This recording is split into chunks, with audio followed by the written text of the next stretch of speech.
काफ़ी लंबे समय से अभ्यर्थी जो है वो इस बात की डिमांड कर रहे हैं कि यूपीपीएससी में जितने भी अध्याचन प्राप्त हुए हैं उन अध्याचनों के बारे में बताया जाए और विज्ञप्ति भी जारी की जाए। 2022 से ही आप सुन रहे होंगे कि आरओ की वैकेंसी आ रही है, खंड शिक्षा अधिकारी की वैकेंसी आ रही है। और सही बताऊं तो आपकी जानकारी गलत भी नहीं है। एक साल पहले आयोग खुद मानता है कि एक साल पहले से उसे कुल मिला के 5,774 पदों पर अध्याचन जो है ये प्राप्त हो चुका है। लेकिन इस पर नोटिफिकेशन अब तक जारी क्यों नहीं हुआ, इसके बारे में हाई कोर्ट का एक आदेश है जिसमें यह कहा गया था कि जब तक समकक्ष, जैसे कि आपने देखा होगा कई बार लिख दिया जाता है ओ लेवल या इसके समकक्ष, तो इसी प्रकार से कुछ अन्य भर्तियों में भी समकक्षता की बात की जाती है। तो हाई कोर्ट का आदेश था कि जब तक समकक्षता क्लियर न हो जाए तब तक विज्ञापन जारी ना किए जाएं।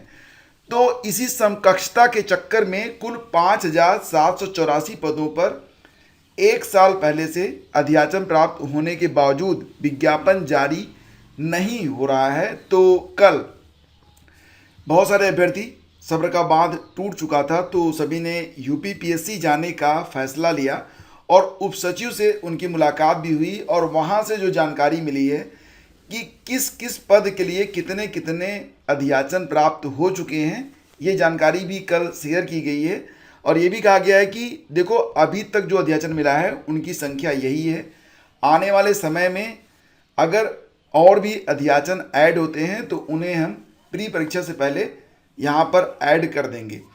अगला विज्ञापन कब जारी होगा ये पूछने पर यह बताया गया कि यूपीपीसीएस प्रारंभिक परीक्षा 14 मई के बाद पहला विज्ञापन जो जारी होगा वो आरओ का होगा, उसके बाद एलटी ग्रेड का होगा, फिर जो है वो खंड शिक्षा अधिकारी का होगा। लेकिन पदों की संख्या के बारे में यहाँ पर जो चीज़ें सामने आ रही हैं मैं आपको दिखा देता हूँ। जैसे कि यहाँ पर जीआईसी पुरुष प्रवक्ता के बारे में कहा जा रहा है कि 320 पद हैं और वहीं पर जीआईसी फीमेल प्रवक्ता के बारे में बताया जा रहा है कि 116 पद हैं।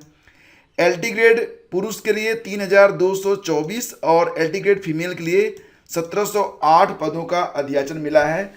सबसे ज़्यादा अवेटेड जो आपकी वैकेंसी है आरओ की, दोनों को जोड़ दिया जाए तो 204 पद हैं। आरओ के 120 पद हैं, एआरओ के 84 पद हैं। पहले जानकारी मिल रही थी कि बम्पर वैकेंसी आने वाली है, तो बम्पर वम्पर कुछ नहीं है, 204 पद हैं। इसके अलावा बाकी तो वैकेंसी देख के शर्म आ रही है। उप कार्यपाल की 30 है, यात्री मालकर अधिकारी की 2 है, जिला दिव्यांग सशक्तिकरण अधिकारी की 2 है।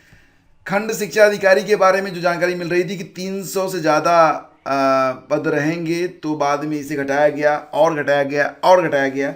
फिलहाल जो लेटेस्ट अपडेट है उसके मुताबिक तो 80 पदों का ही अध्याचन मिला है। अभी और पद इसमें ऐड हो जाएं वो अलग बात है, लेकिन वर्तमान में आयोग के मुताबिक यहाँ पर सिर्फ 80 पदों का अध्याचन उनको मिला हुआ है।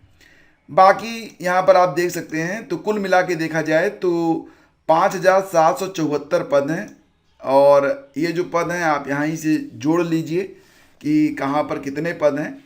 तो यही पद हैं जिस पर विज्ञप्ति जारी होनी है और अगली जो विज्ञप्ति आने वाली है वो कब तक आ जाएगी तो इसके बारे में मैं बता ही चुका हूँ आपको कि अगली वैकेंसी आपको मई के बाद ही देखने को मिलेगी और वो आरओ की हो सकती है, जैसा कि कल पता चला है उसके मुताबिक। बाकी आयोग क्या करता है, किस प्रकार से करता है, तो सारी रणनीति तो वो डिस्क्लोज करेगा नहीं।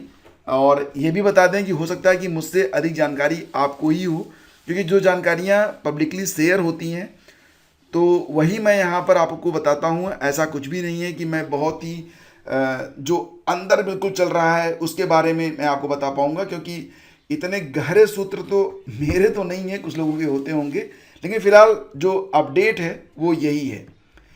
तो फिलहाल आपको क्या करना है, आपको करना ये है कि देखो सीटें कम हो रही हैं तो हौसला तो डेफिनेटली जो है थोड़ा सा आपका लेवल नीचे होना चाहिए, लेकिन नीचे नहीं आने देना है। आपको यही मान चलना है कि आपकी नियति यही है कि आपको संघर्ष ज़्यादा करना है, तभी जाके आपको प्रतिफल मिलेगा। तो अपने प्रतिफल के लिए और अपने परिणाम के लिए आपको मेहनत करनी है। बस इतना मान चलो कि यही जो 204 पद हैं आरओ के, यही आपकी नियति में है या फिर जो भी आप यहाँ पर वेट कर रहे हो, LT ग्रेड के लिए भी आप इसी को अपनी नियति मान चलो। जीएससी प्रवक्ता के लिए ही आप इसको अपनी नियति मान चलो कि इतने ही पदों पर हमें एक पोस्ट लेनी है।